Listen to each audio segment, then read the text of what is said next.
Estamos aquí en Genet Guitarra nuevamente, bienvenidos a todos. Estoy con un invitado muy especial, el maestro Terry Pazmiño, guitarrista, compositor desde el Ecuador, que nos acompaña en el día de hoy y le doy la bienvenida al maestro. Muchas gracias, maestro, por estar aquí con nosotros. Para mí un honor dirigirme a este hermano pueblo de Colombia que le quiero tanto y he estado tantas oportunidades en Colombia.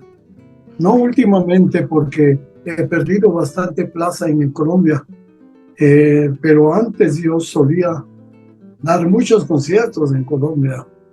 Me refiero en el año más o menos 73, por el año que más anduve por Colombia. Y recuérdate que Colombia es parte de mi historia también. Claro, pero nunca es tarde para volver.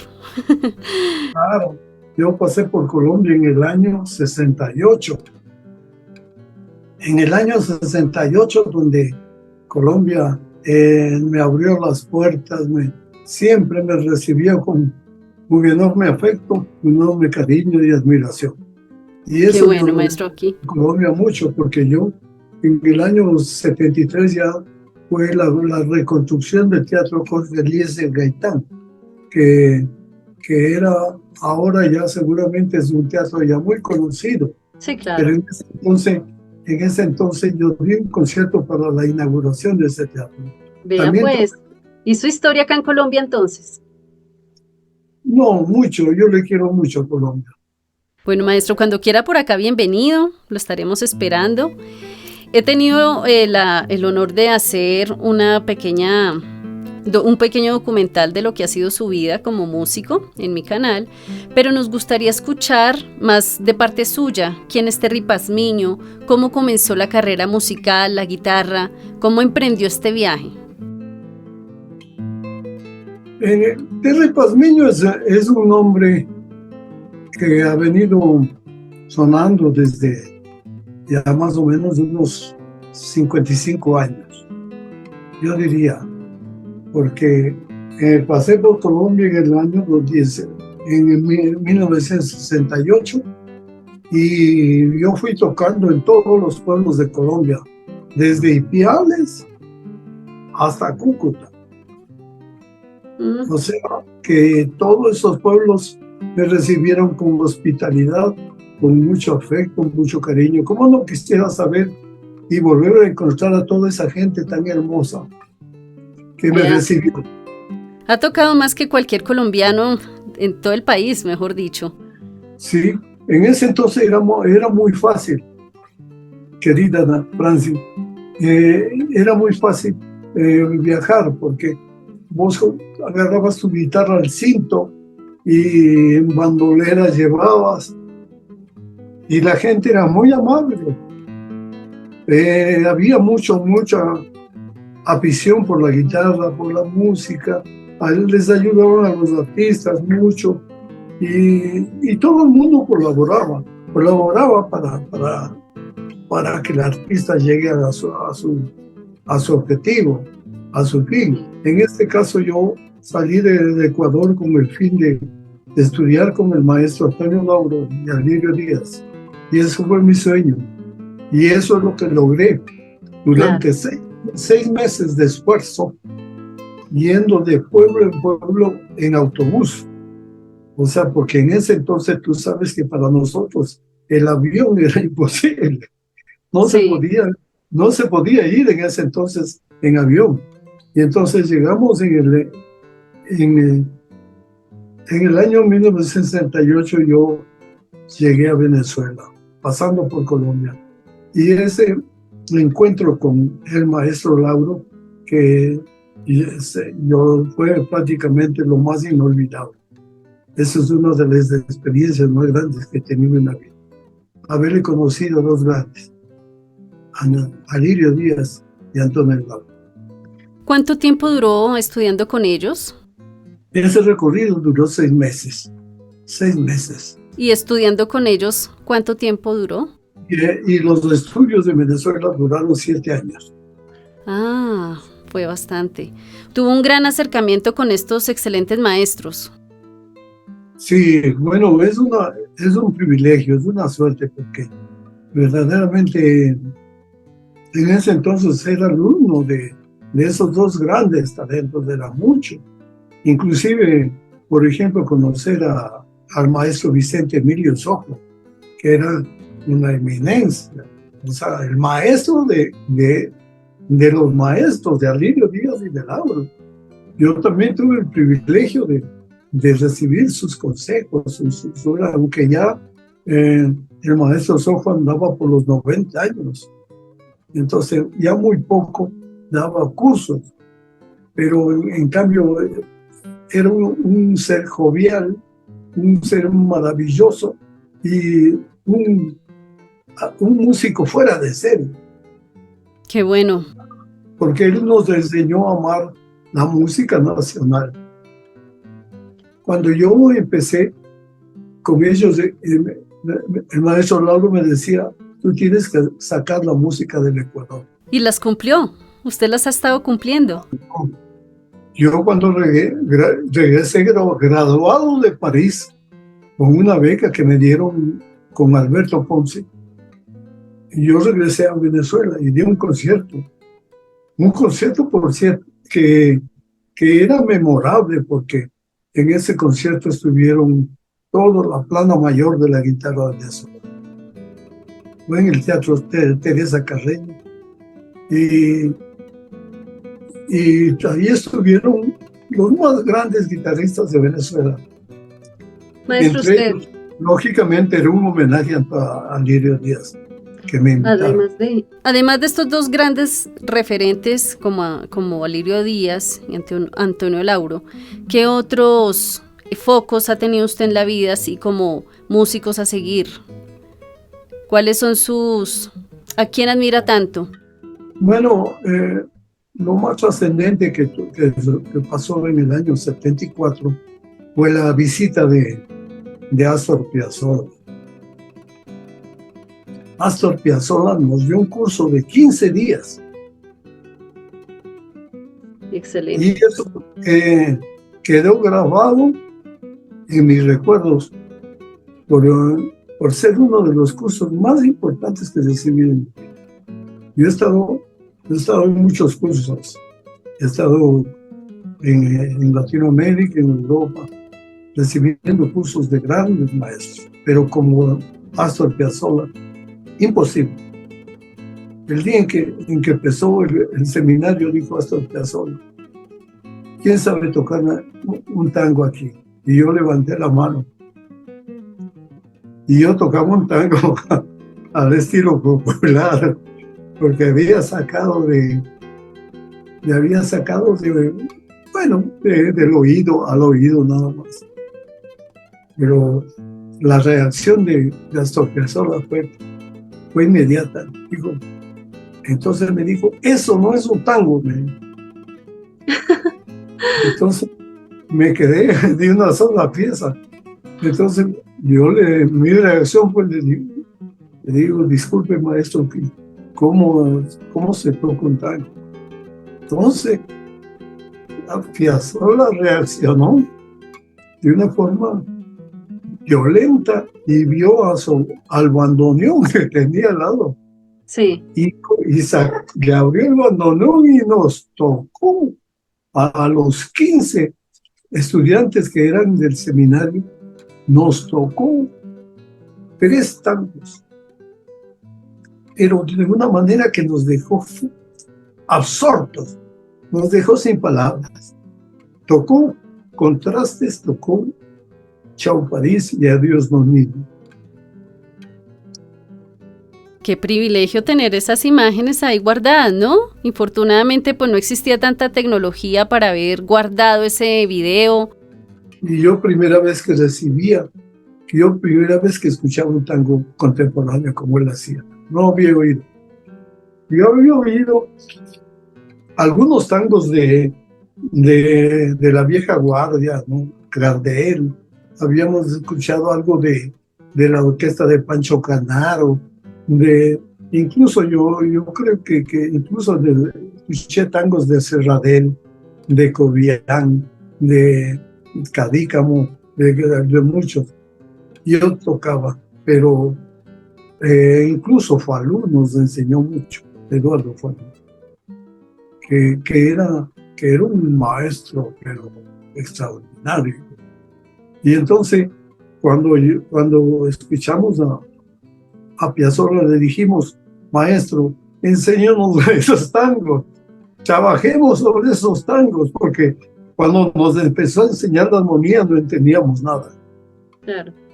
Era un sabio, conocía tanto la armonía que dijimos, no, todos nos reunimos, los 15 que estábamos, y nos reunimos y les dijimos que no habíamos entendido nada, pero que estudiemos esos 3 tangos. Y esos 3 tangos son los que les debo a Piazzolla, los que yo grabé en un CD, en mis 180 horas que grabé, sí, del CD 50 aniversario de Terry Paz. Hace ya van a ser 20 años. Y entonces ahí está grabado el Contrastes, Chao París y Adiós Nanino, que son, incluso yo lo mejoré mucho más que nos enseñó Piazzolla, porque Cacho Tirado había hecho una versión hermosísima, pero como nunca encontré la partitura, me arriesgué a sacarle simplemente de oído. Y aquí lo tengo y lo publiqué en mis cuadernos, está publicado este arreglo. Maestro, respecto a sus obras, tuve la oportunidad de estudiar a fondo la suite ecuatoriana número 1, la pude grabar. Me gustaría como que me contextualizara un poco más sobre esta obra. ¿Usted en qué se basó? Porque me causa la curiosidad de la inscripción que trae la partitura, que es respecto a la cantata al 15 de noviembre de 1922. Entonces me gustaría saber qué lo llevó a componer esta obra. ¿Usted se fundamentó en los acontecimientos del 15 de noviembre de 1922? Sí, bueno, a mí me impresionó leer la novela de Joaquín Gallegos Lara, Las cruces sobre el agua. Una novela histórica, legendaria.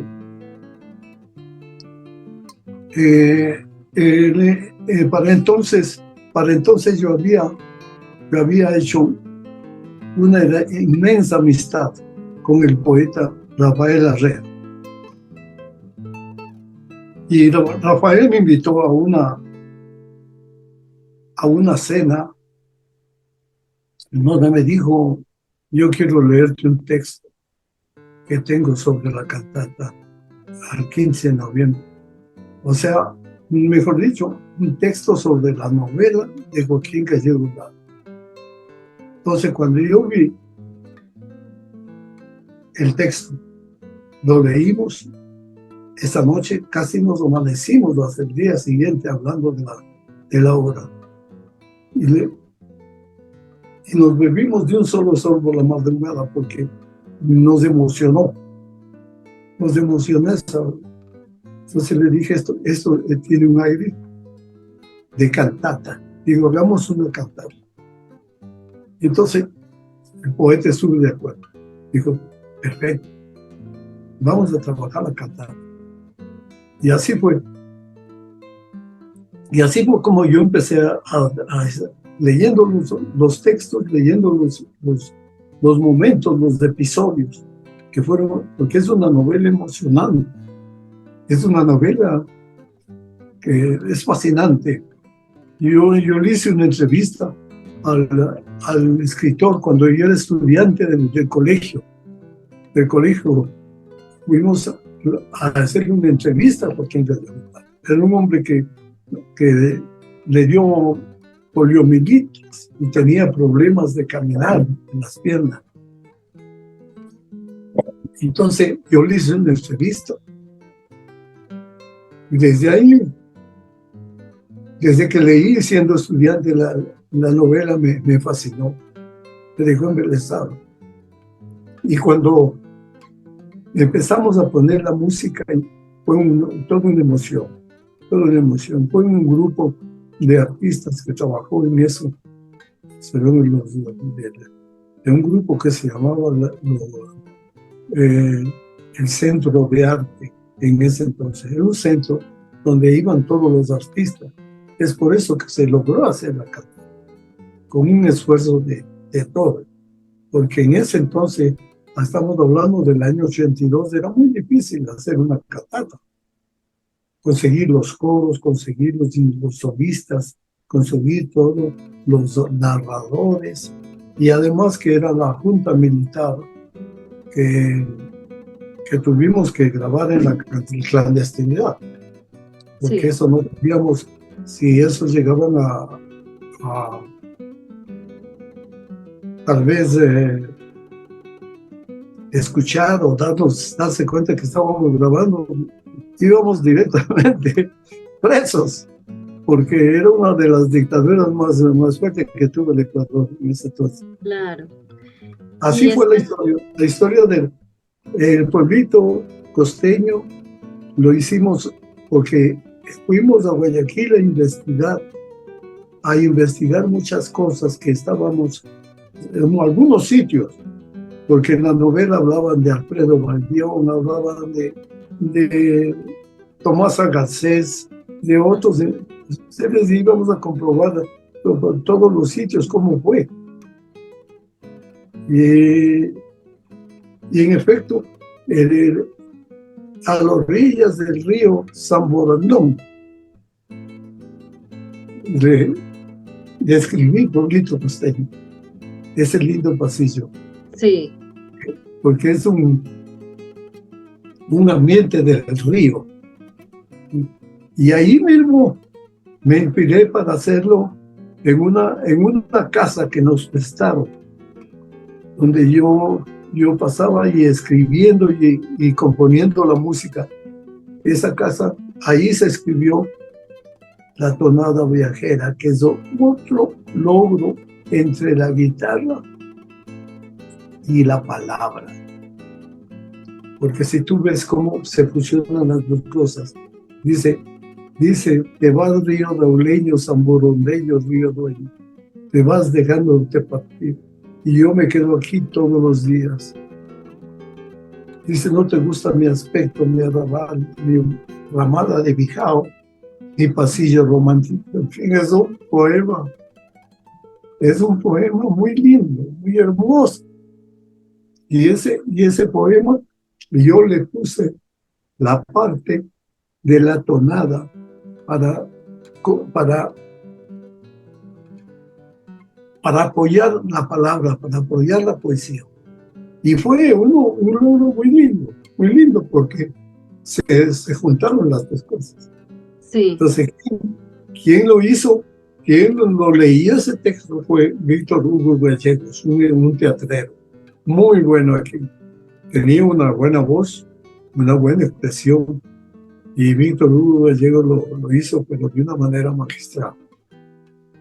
Sí. Le iba a preguntar respecto a lo de la novela que nombró. Esa novela está basada en los hechos que acontecieron el 15 de noviembre de 1922, la masacre a los obreros, que ellos hicieron como una huelga al gobierno.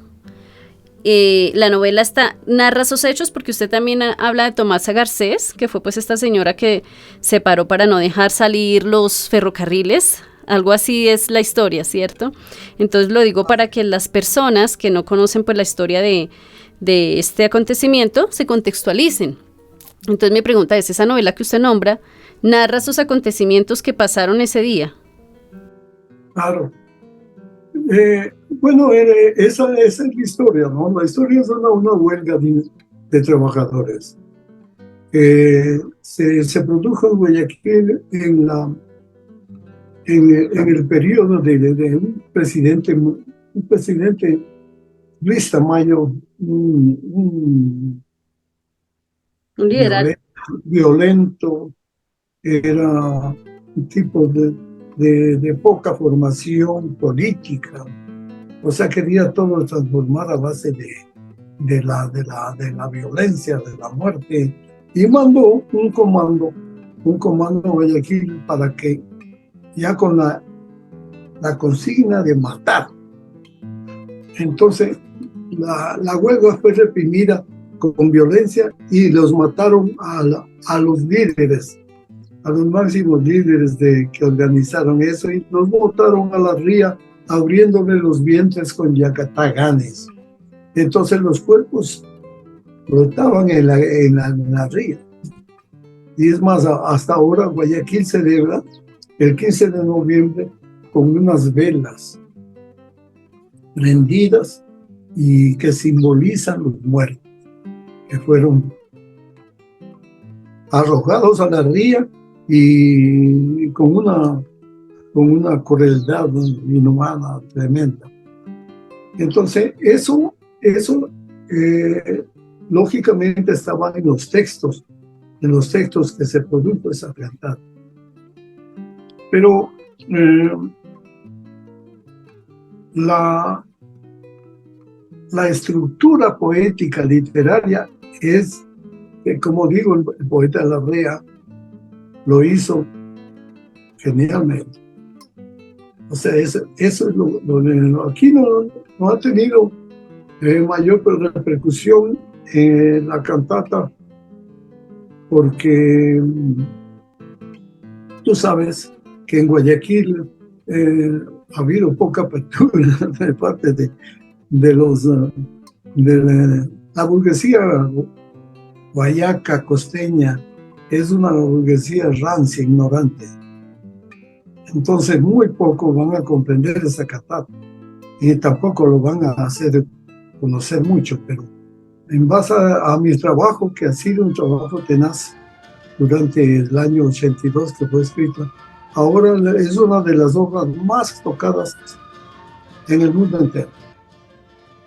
Acabo de recibir una grabación de la suite número 1 por unos yugoslavos. Hermosa. Es que es hermosa, es una obra bellísima, de verdad, cautivadora.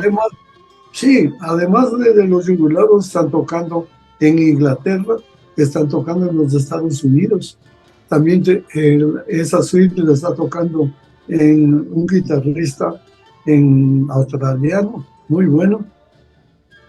O sea, quiere decir que se ha tenido una difusión de parte de eso. Oso que me ha mandado a escribir es Costa Cociolis, que me dicen que costas que están tocando sus alumnos también esa obra en Grecia.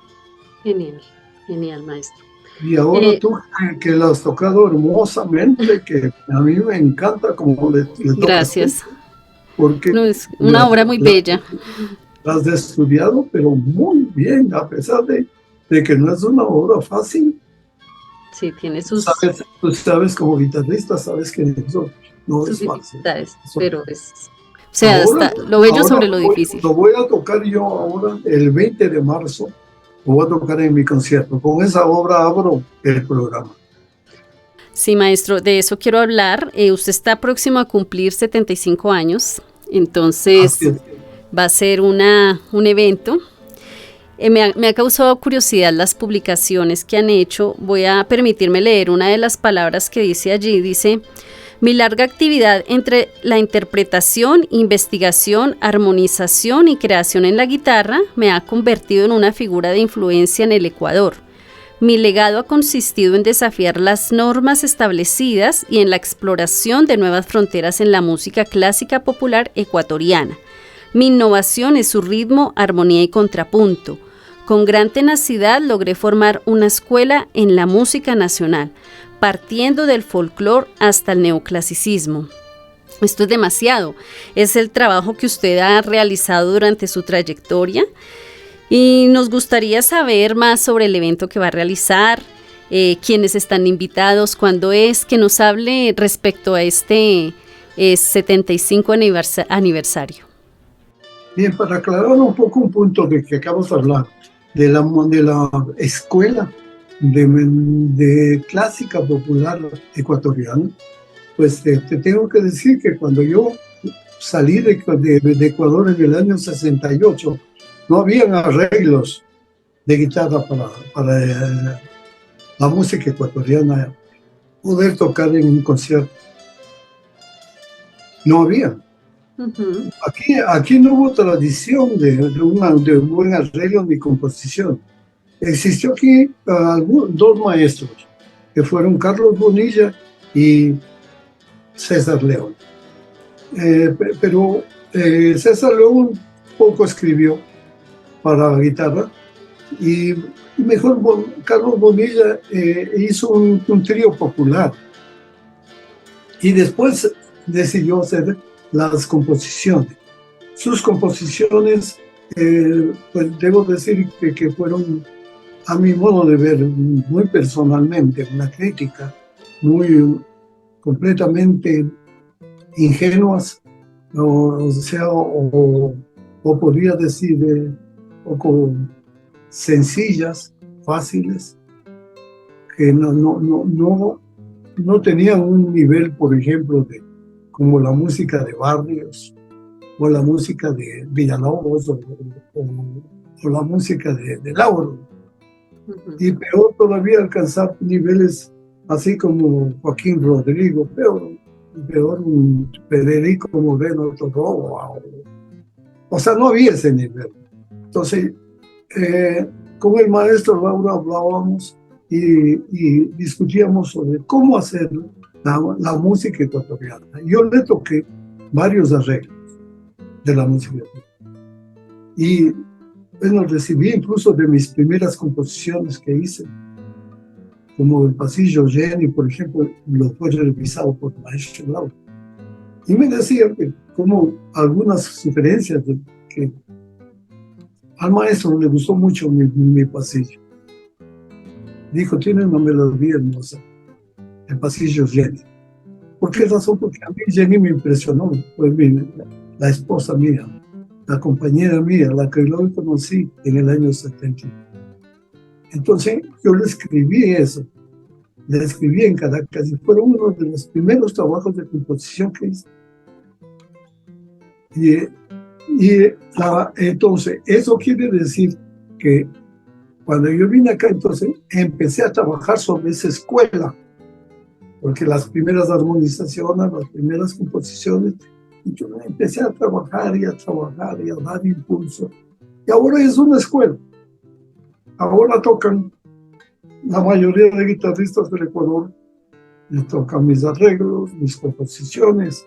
Y bueno, para mí es un enorme honor que toquen mi música, porque es una música no es una música contemporánea, no es una música, es una música clara, es una música con melodías muy, se puede decir, populares, por eso yo les llamo clásica popular. Yo lo que he hecho es reunir los acordes de séptimas, novenas, oncenas, y luego después contrapuntos, que después me encantó esa materia de contrapunto en el conservatorio. No sé, hacer contrapuntos de primera, segunda, tercera, hasta aquí el contrapunto florido. Y luego después la fuga que le pongo ciertas imitaciones a las obras. O sea, es prácticamente una experiencia basada en lo que me enseñaron los profesores, lo que yo aprendí. Lo que yo aprendí de todos los que te acabo de nombrar, ¿no? Por ejemplo, Piazzolla decía, tienen que poner acordes de disonantes, o sea, aprender bien la armonía disonante. Sí. En cambio, Lauro decía, tienes que jugar con el contrapunto en las posiciones fijas. Eso, por ejemplo, fue uno de los consejos más lindos que me dio Lauro. Si tú te pones a ver, el pueblito costeño es muy laureano, porque está dedicado a Lauro. Sí. ¿Sí? Sí, claro, tiene la influencia muy marcada. Fíjate que ese pasillo no se parece a ninguno de los valses del maestro. Pero todo el mundo dice, tiene un aire de Lauro, eso sí, porque está dedicado al maestro. Pero la obra en sí del pasillo es un pasillo ligero que yo les llamo pasillo Gran Colombiano. ¿Por qué Gran Colombiano? Porque la Gran Colombia tuvieron ese tipo de pasillo. Si tú te pones a ver en Colombia, esos pasillos son ligeros y son hermosos. Lo mismo que los valses venezolanos, que son pasillos. A la final, el pasillo hace todo ese periplo de venir desde de Colombia, de Ecuador, Venezuela. El concierto el 20 de marzo a las 7:30 se realizará en el Teatro Beethoven, un teatro de capacidad de 600 personas que lo organiza el Colegio Alemán. El Colegio Alemán de Quito, que tiene un gran prestigio como colegio, tú sabes, y ha visto que la retrospectiva musical de mi obra es necesaria hacerlo para un concierto dedicado a la obra trabajada desde más de 40 años, ¿no? Casi 50 años de trabajo creativo. Hemos logrado que para el 75 se motiven. Hay una orquesta sinfónica que va a tocar, una orquesta, va a tocar un coro también, va a cantar las obras, un coro de 60 personas. Y yo abro el programa con una guitarra sola y luego tocamos con un trío de guitarras. Y tú sabes que mi hijo es guitarrista y mi hijo tocará la parte de la tercera guitarra. Sí, yo tengo 3 suites. Sí. Una suite para guitarra sola, que es la número 1, y otra suite para guitarra sola, que es la número 2, la que poco le han tocado. Y la número 3 es para trío. Uh-huh. Y la suite número 4 es para coros. Esa suite vamos a tocarle también los coros. Y luego el concierto de los Andes. El concierto de los Andes es un concierto escrito para guitarra y orquesta. Sí, tuve la oportunidad de escucharlo cuando estuve allá, usted me lo enseñó. Así es. Ese concierto, bueno, si ya se ha tocado, va a ser un reestreno del concierto. Lógicamente, le he revisado algunos aspectos del concierto. Y tú sabes que a mí me pasó como Tchaikovsky, el concierto número 1. Le revisé hasta ahora, sigo revisándole, porque hay obras que a uno no le gustan a veces. Y uno tiene que estar revisa, toca otra vez, hasta cuando le guste. Hasta cuando ya queda uno satisfecho, dice, ahí sí me quedó, me gusta. Yo no soy Mozart, porque Mozart, ¿sabes? Escribía uno y no le borraba, ¿no? Tenía las ideas en la cabeza y votaba. Yo no soy Mozart. Yo no soy eso, yo tengo deficiencias en ese aspecto. O sea, a mí me gustan las obras que tienen consistencia. ¿A qué se deben esos cambios que hacen muchos compositores? ¿Será respecto a cómo esté el día o al tiempo vuelve a escucharla y la escucha de otra manera y entonces la quiere cambiar? ¿A qué se debe eso? Sí, yo cambio mucho. O sea, yo no considero que una obra está completa. Por ejemplo, la suite número 1 está completa. Si se cambiará, será cosas, pero muy, casi nada. Porque esa obra está revisada, está hecha y ya quedó así. Ya se vuelve clásica. Así. Pero el concierto de los Andes es un concierto y el concierto del maestro Antonio Lauro, a pesar de ser un concierto muy hermoso, todavía no le gustaba al maestro. Decía que hay cosas... Para llegar a esa conformidad es muy difícil. Sí, es muy difícil. Por ejemplo, una obra magistral, la obra de Rodrigo. Aquí Rodrigo escribió el concierto de Aranjuez, impecable. Y Sí. a mí me gusta más que el concierto de la Fantasía. Es una de mis favoritas. Esa obra es una pieza artística, pero de más alto nivel. Maestro, ¿usted actualmente está con la docencia? ¿Está enseñando guitarra? ¿Se encuentra vinculado aún al conservatorio? Sí, sí, sí. ¿Cómo ve la movida de la guitarra en Ecuador? ¿La juventud cómo está con respecto al instrumento? ¿Qué nos puede contar? Mira, Gina, yo tuve que formar mi propio centro cultural para hacer mis propios conciertos. Porque de lo contrario, uno se vuelve como un mendigo.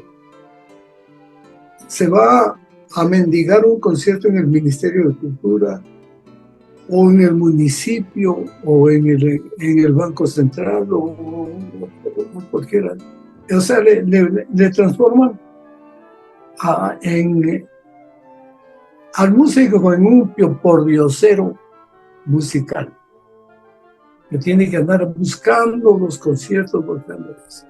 Pero en cambio, cuando estás tú en la rosca de amigos, en el clan de guitarristas notables, porque también como tú estás tocando mucho, se vuelven intocables, notables, o sea, se vuelven maravillosos. Entonces, no, pues aquí en el Ecuador te voy a decir que no, las instituciones lamentablemente han sido tomadas por la política. Y no solamente porque la política es una ciencia, pero por politiqueros, o sea, entran la gente más mediocre que puedes conocer. Mira, que aquí han presentado a la Sinfónica conciertos de rocoleros, la rocola. Aquí han presentado de conciertos de la farándula. O sea, les han convertido a los raperos, a los rockeros y a algunos, les han convertido, es un milagro, en músicos sinfónicos, ahora son sinfónicos. Con respecto a la guitarra, hay jóvenes estudiando guitarra, hay buena movida de jóvenes guitarristas, nuevas generaciones, o al contrario, está muy olvidada la guitarra ya en Ecuador. ¿Cómo está el movimiento guitarrístico? Bueno, el nivel de guitarra sí ha mejorado mucho, ha habido una mejor calidad. Hay unos intérpretes muy buenos intérpretes, ¿no? En ese sentido, creo que sí, la guitarra ha ganado mucho aspecto, mucho terreno, mucha credibilidad, mucha categoría. Sí, o sea, creo que en ese sentido está mejor la guitarra. Va por buen camino, entonces. Pero nosotros, cuando yo fui presidente de la Asociación Nacional de Guitarristas del Ecuador, fuimos los primeros que aglutinamos 600 guitarristas a nivel nacional. La Asociación Nacional de Guitarristas del Ecuador fue una creación, porque yo siempre pensé en fundarle no solamente como una fundación nacional, sino para que tenga un carácter internacional. Y entonces hicimos 4 festivales inolvidables. 4 festivales de donde vinieron figuras muy grandes.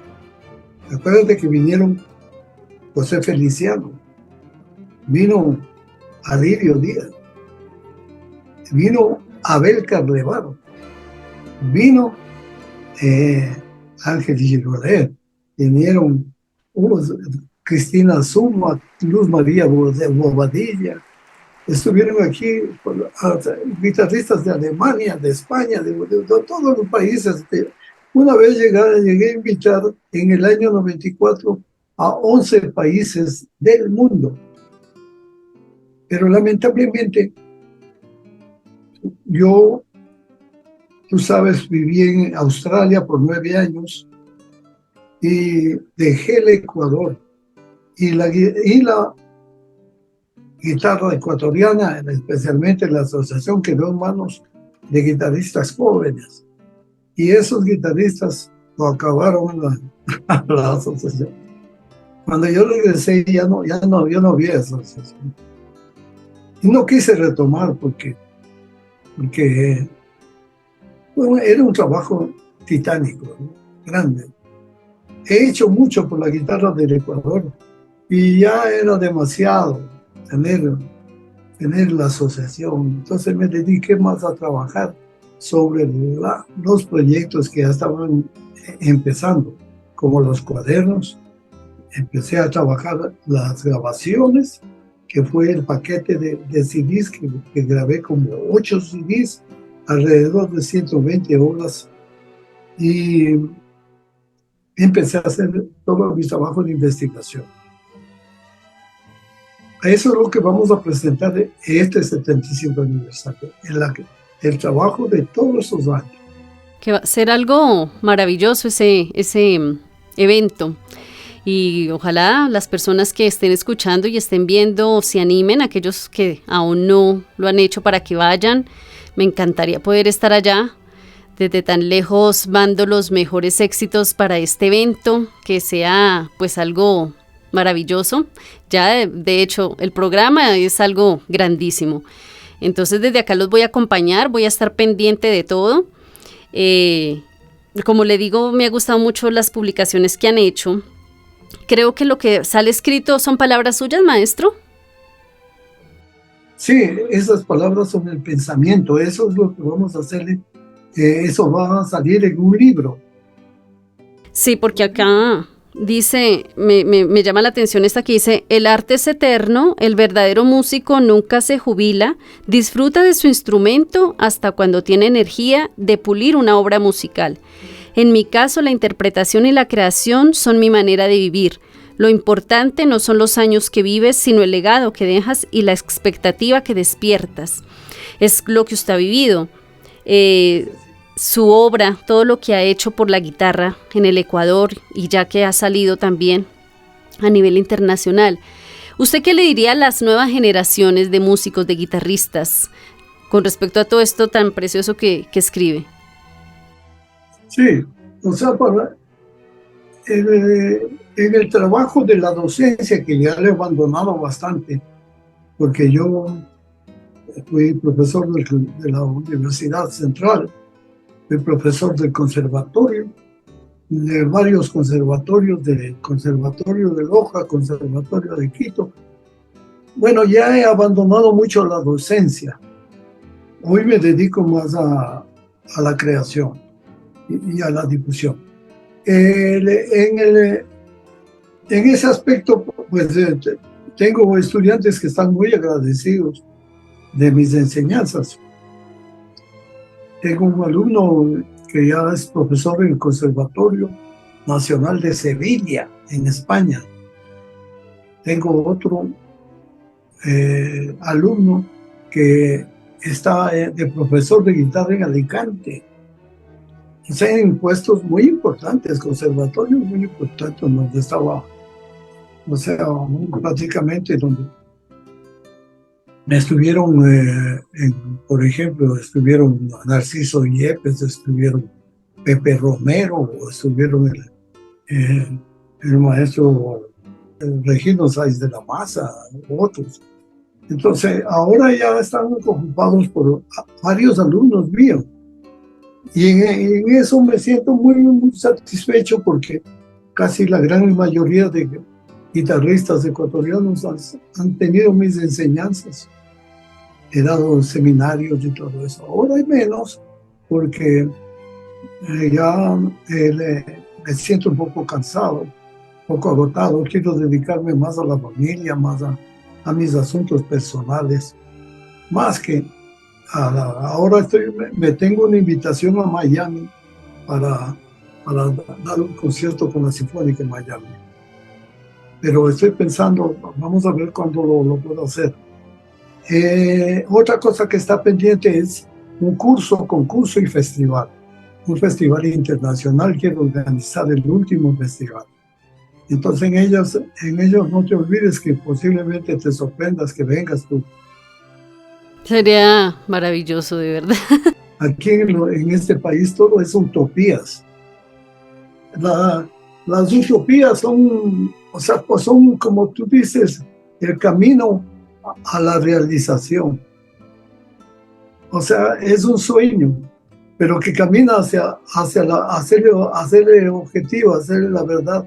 Es eso. Porque aquí todos los proyectos nacen de utopías. Y esa utopía lo vamos a inaugurar a mis 75 años. Entonces queremos hacer un curso, un concurso y un festival. Entonces estamos consiguiendo eso. Además de la edición de un libro, el libro donde esté mi pensamiento. Acabo de editar terminar un folleto de armonía aplicada a la guitarra y bases de la fuga ecuatoriana. Sí, exacto. Justamente eso es lo que estamos queriendo hacer, que quede esa bibliografía.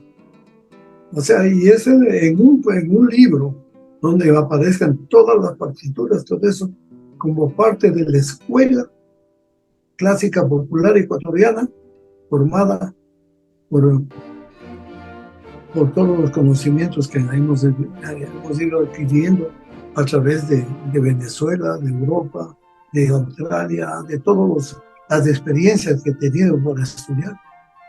Me decía que está más ahorita enfocado a la creación, ¿sí? Más que a la docencia. ¿Está ahorita componiendo alguna obra en especial? Bueno, en el concierto del 75 aniversario, sí, se van a estrenar obras, como por ejemplo Luciérnaga, ¿no conocen? Canto ensangrentado, no conocen, es un yarabí, es un pausincaico, y luego San Juanito del Amanecer. San Juanito del Amanecer está con coros, trío de guitarras y luego acompañados de instrumentos ancestrales. Esas obras son nuevas prácticamente, no han tocado mucho. Pero ahorita no está componiendo, actualmente está componiendo algo en este momento. No, en estos momentos estoy preparando todas esas. No estoy componiendo en este rato nada, sino organizando todo este repertorio. El concierto de los gran trabajo. Está exacto, o sea, el concierto de los Ángeles, que está estructurado en tres movimientos. Tiene una tonada, un pasillo y un caramba, ¿no? Qué linda, la música ecuatoriana es hermosa, de verdad. Me alegra que te guste mucho, Ginette, me alegra. Sí, me lleva como a las montañas de los Andes, no se me transporta, me trae la naturaleza a la mente, no sé, tiene algo especial, algo de verdad diferente. Sí, además que yo te agradezco porque de esa forma tú engrandeces el patrimonio musical ecuatoriano. O sea, y eso es para mí mucho. O sea, la música no tiene razas, no tiene fronteras, no tiene nada. Así es. El indio también tiene que tener una voz internacional para que le escuchen, para que le vean. El indio ha estado marginado 500 años y justo tiene que tener una voz, tiene que tener algo que en su música pueda. Ahorita acabo de enterarme de que un indígena ha ganado un gran concurso de piano. Qué bonito. Qué lindo, es hermoso. Imagínate que un indiecito que de una choza muy humilde, de que le gustó la música clásica y empezó a tocar, se fue y ahora está en las grandes salas de conciertos. Sí, es que como usted dice, no tiene raza, no tiene país, la música es una sola y tenemos que trabajar por ello, por unificar, por darle el valor que se merece las músicas tradicionales de los países latinoamericanos. Maestro, para ir finalizando, me gustaría que nos contara un poco sobre su lugar allá que nombró el Centro de Arte Terry Pazmiño. Yo tuve la oportunidad de ir cuando estuve allá en Ecuador, lo conocí, me pareció un lugar muy lindo ahí en su casa. Entonces cuéntenos un poquito de eso. Mira, como todo aquí en el Ecuador, en todas partes de Latinoamérica, cuando vos empiezas a crear algo, te dice, ¿cómo? Usted no sabe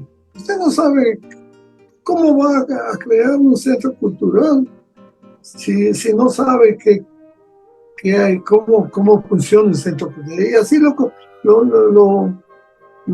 creamos de la nada. Yo hice una casa en Nayón y dije, aquí voy a hacer mis conciertos. Y mira, empezamos en el 2011 que fue creado esta casa donde tú ves. Empezaron a venir gente de todas partes. Los conciertos se llenaban, cosa que me decían, ¿por qué no haces una casa más grande? Un auditorio más grande. Hoy solamente publicamos en redes y la gente viene, cantidad de gente. O sea, el Centro Cultural ha presentado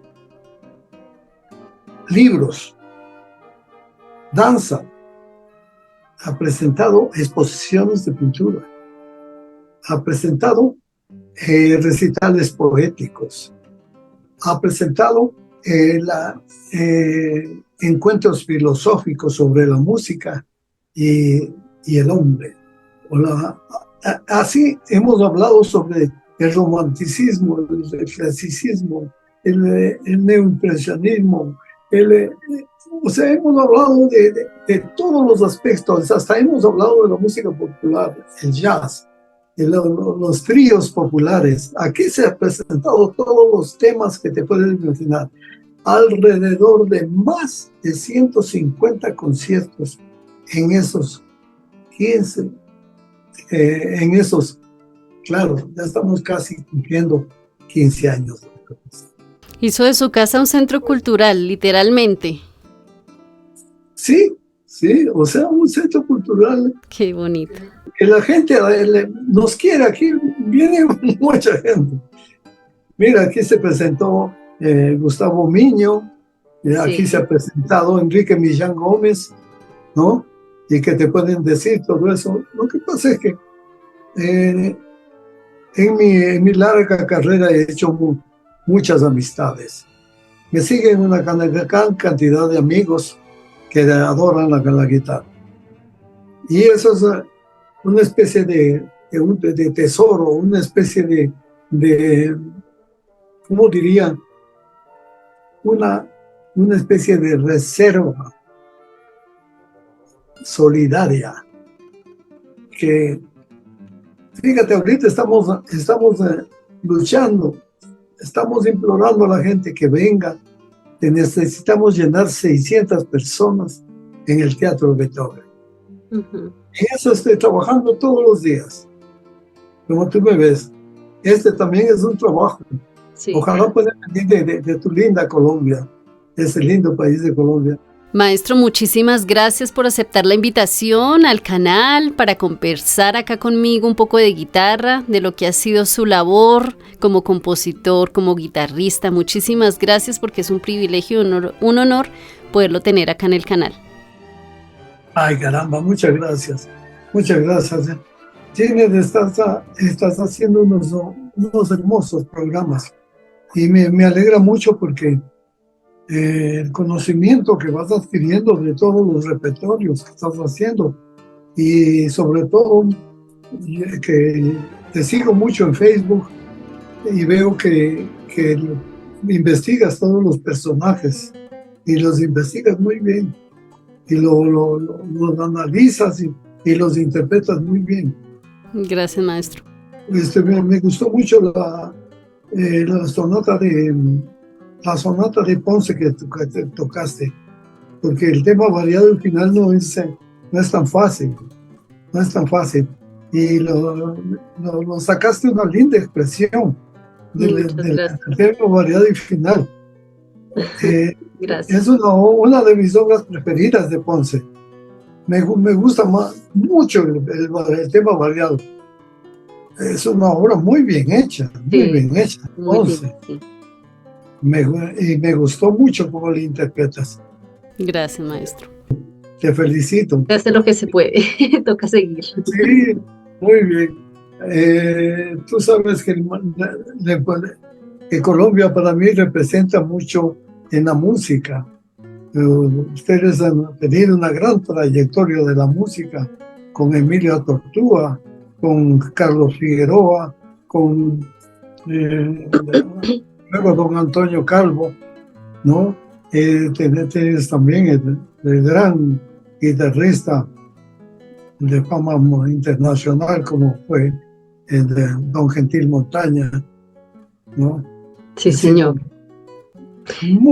muy linda música de Gentil y además de artistas de gran categoría como Álvaro Dalmar, Carlos Ramírez y todos los grandes de Colombia que han sido estrellas valiosísimas, valiosísimas en el mundo entero, que han dejado huella. Para ese Colombia grande, hermoso, les envío mi profundo